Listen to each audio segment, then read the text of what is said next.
Hello friends, આજે આપણે વાત કરીએ આઈટીસી વિશે. તો આઈટીસીની સ્ટોકની અંદર તમે હમણાં લાસ્ટ 1-2 દિવસમાં જોયું હશે કે જબરજસ્ત મોટો ફોલ આવ્યો છે.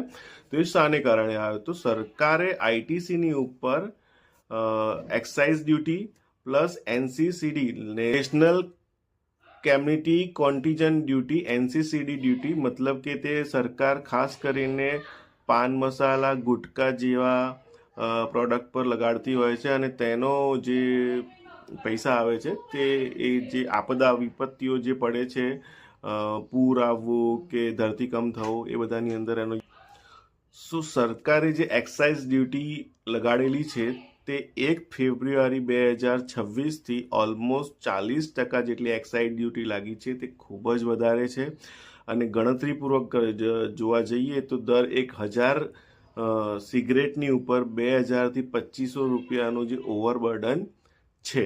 હવે ઘણા બધા લોકોનું આમાં કાઉન્ટર વ્યૂ હશે. ઘણા બધા લોકો એવું કહેતા હશે કે આ સિગરેટ એ ઇનઇલાસ્ટિક પ્રોડક્ટ છે, મતલબ કે એની ડિમાન્ડ એટલી વધારે છે કે જો પ્રાઇસ વધશે તો પણ તે એબ્ઝોર્બ કરી લેશે ને પ્રાઇસ સ્ટોક પ્રાઇસમાં એટલું બધું મુવમેન્ટ મતલબ કે ડાઉન સાઇડ નહીં આવે. પરંતુ આના ઉપર એક શાંતિથી વિચારવા જેવી એક વસ્તુ છે, કારણ કે આઈટીસીનું એબિટા 70% પ્રોપરલી આવે છે ફ્રોમ સિગરેટ સેક્ટર.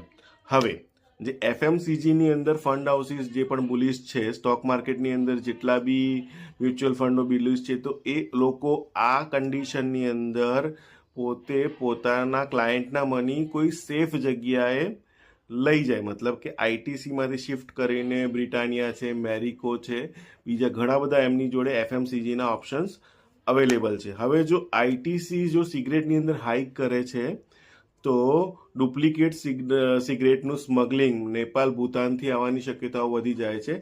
અને ત્રીજી વસ્તુ એ ટેકનિકલ એસ્પેક્ટથી જોઈએ તો આપણે શા માટે એક ફોલિંગ નાઇફને પકડવું જોઈએ? No doubt ITC is a good company. એણે હંમેશા વર્ષોથી ડિવિડન્ડ આપ્યું છે. આપણા ઇમોશનલ જે સેન્ટિમેન્ટ એની સાથે સંકળાયેલા છે, પણ એક બી રિયાલિસ્ટિક અને આપણે ખાસ જોવું જોઈએ.